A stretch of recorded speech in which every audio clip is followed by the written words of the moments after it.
Hello and welcome back to Nutrition Mission. I'm going to be talking again about the weight loss injections because they keep popping up and they're very much in the public consciousness, and I do get asked random questions about them from people from all walks of life. So I thought I would touch on some other bits and pieces and extend on what I've talked about previously. So there are other podcasts about this topic, but what I'm going to delve into today is a bit more. I'm going to be talking about the GP rollout. The NHS have approved that, and what the criteria are, and what my concerns are about the future with this prescriptive rollout. So, and hopefully it will help you understand a bit better why these medications are being rolled out, their purpose, and also a bit more about the side effects and the effects it's having on the public psyche.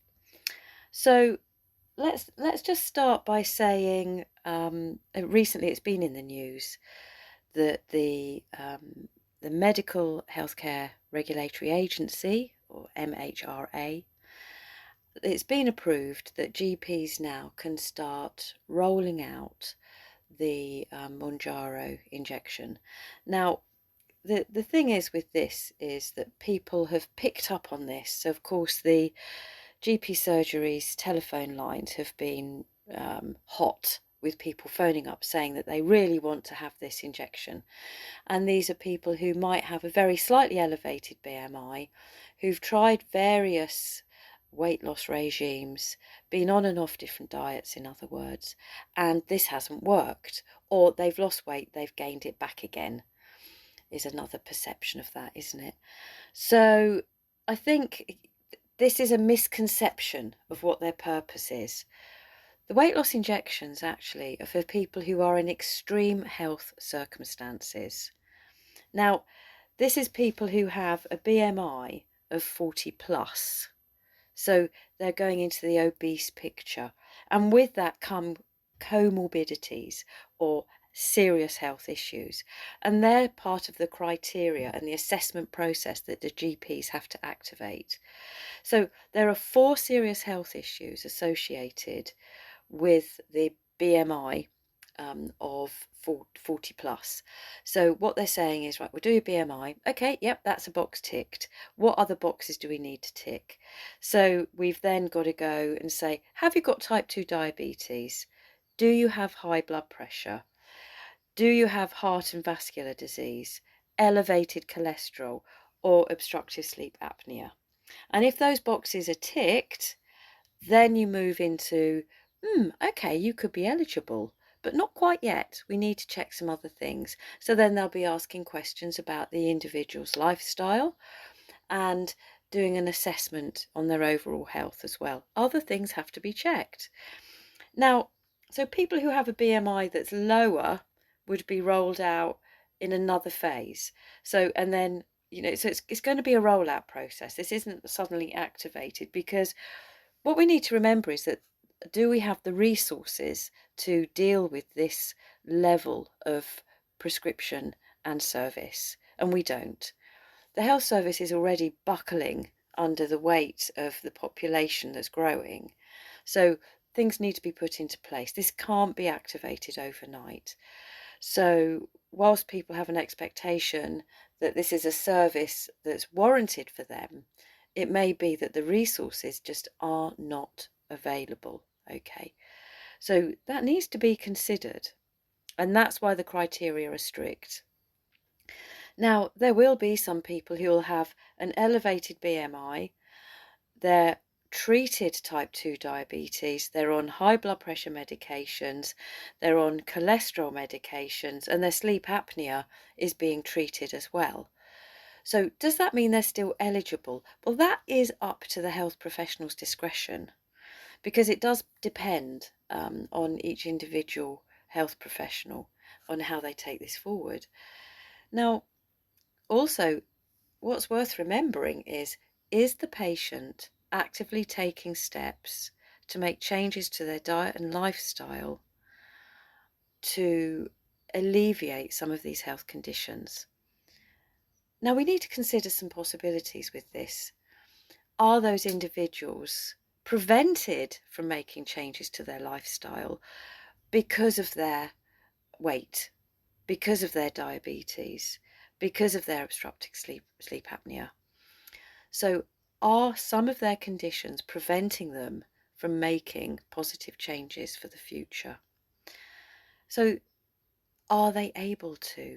Some people aren't. Some people may have other health conditions such as rheumatoid arthritis, osteoporosis, Parkinson's, multiple sclerosis, Alzheimer's even. There's going to be other health conditions that may be preventing them from moving their health forward in a positive direction. So there are many, many factors to be considered here.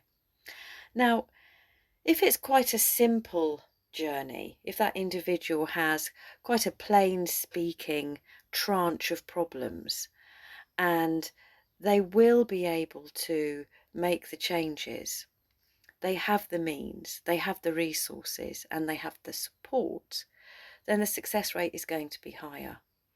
So we do, again, need to be very aware of how people are going into this journey. Something else that needs to be considered as well, once people have achieved their weight loss gain, their weight loss target, what happens then? Now, research is showing, as I've mentioned before, that once the target is achieved and the weight loss injection prescription stops, there is a high percentage of individuals who have bounce back weight gain of 20% and more. Those figures keep changing, but the 20% is an average figure at the moment, but research is always adding to this and giving us a broader picture. Now, why is that happening? At the moment, they're not entirely sure, and there is research going on to really try and pin down the reasons why we get this bounce back. Personally, from my point of view, in my professional opinion, if the individual has been having their Mounjaro, for example, prescription, they're doing their injections, they've had lack of appetite, maybe some nausea, perhaps some bowel discomfort, so they're not feeling 100%. They may not have made appropriate changes to their diet lifestyle. Therefore, if that inappropriate diet lifestyle continues once they've stopped the injections, they are much more likely to have bounce back weight gain. So it is really important that people are supported whilst they're having their injections in order to learn a healthy attitude, education, and lifestyle towards their food, so that when the prescription does stop, they're going to continue with some really good habits. So important. So there's a train of thought there, isn't there, that leading on from that if people don't make the changes, then their behaviours are going to be similar to where they've had other diet regimes, and their failure rate may be very high. Now, when I used to work with gastric band patients, we used to do an assessment where there was a psychological assessment and the nutritionist assessment to see what their behaviours were, what their background lifestyle was, how many diets had they really been on, why had they failed. If someone had been attached to Weight Watchers, for example, why, when they stopped that program, did it fail? If that program was an educational journey, was it because of behaviours, pressures at home, other medical conditions, disabilities, mobility issues? What is going on? And it's so important we identify that. So for those of you who've been picking up the phone and checking with your GP to see if you can have these weight loss injections, one thing I can't stress enough is it is not a silver bullet. This is not a magic button, or whatever phrase you want to use. It absolutely isn't. These injections need to run hand in hand with a healthy lifestyle and a healthy diet. So let's pick up the diet bit now. If your nutritional intake is reduced, you have low appetite as a side effect of having the injections, and you may have other health issues that may affect your ability to cook. It may affect your appetite anyway. It is essential that every single mouthful that you have has high quality nutritional content, so nothing can be taken to chance, no corners cut. So therefore, making sure that you're prepared, so that whilst you're going through this journey with the injections and you're having the right food sources, you're going to get the best from this journey. So there's a lot to consider. You can't just leap into these injections thinking just the injection is going to make the change, because it doesn't. There's more to it than that. Dig deeper. Have a look at the bigger picture. So I hope this has helped. It's only a very short little talky bit, and it's food for thought that, okay, you've got your boxes ticked. Your GP has said, yep, you're on board with the injections and you've got your appointment lined up, but your head needs to be in the right place. This is very, very important. Otherwise, it's a wasted prescription. This journey is about a change of the whole. It's functional, everything from top to toe. This isn't just about weight loss. Understanding why the weight gain happened. When you've lost the weight, what other health issues will continue to exist? Do you need more support with those? Are family and friends on board with backing you up? Are you in the right headspace to make these changes? Can you do this? Because the injection alone is not enough. So it's important you get your head around this. It's something to chat with your GP or prescribing practitioner about. Ask them, what diet and exercise program is available? Can you have some support? And how regular will that be? How often? It's all budgeted, so you need to know. And that way you can put things in place. You could ask a friend or a family member to be your advocate. Speak to people around you and say to them, look, I'm having these injections, I need your backup. So if I'm saying, I really fancy this, I'm on the injections, it doesn't matter, that somebody has got your back and they're going to say, no, now come on, get a grip, and they're going to pull you out of it and square your shoulders back up again. Because to get the best from this, you need to be in the right headspace to make this journey successful. The side effects are really worth considering. These injections mustn't be taken lightly. The nausea, constipation, diarrhea. If your diet is poor and in low nutrition, there is a chance of stimulating osteoporosis, for example. So the consequences could be severe.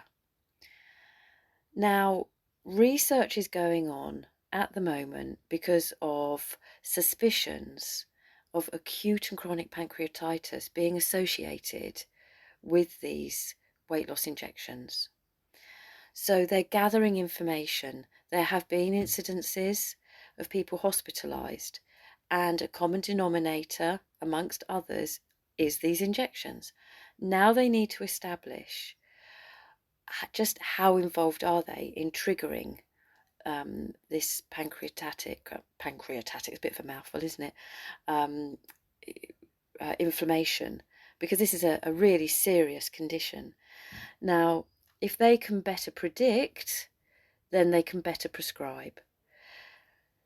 So if you go down this road and you have side effects and things pop up, you can go through the yellow card scheme, and there's a website. I'm going to put the link on here, onto my website, and onto this podcast, and you can actually register your side effects. And this is really important for information gathering, so that then better decisions, better prescriptions, and better support can be added. So that's something really worth considering as well. Now, the data could be skewed because there are people who won't report their problems with the weight loss injections because they will be fearful that the prescription will be pulled. So there are individuals who will make very light of their side effects. But to contribute to the research is really, really important. And the information gathering is something that needs to be done through anecdotal evidence. So that's you, people who report. So the yellow card scheme, have a look at it and pop your details through that, and then we can improve on the information we're gathering, and that will help provide a better service. So yeah, this is only, as I say, a brief chat. If there's anything else you want me to talk about with regard to weight loss injections, then please do message me, because I can put together a podcast specifically, and you'll learn, and obviously other people will get the information as well. So it's all about sharing knowledge. Have another look at my other podcasts, and like, click, share, spread the love. And thank you for listening, and please take care.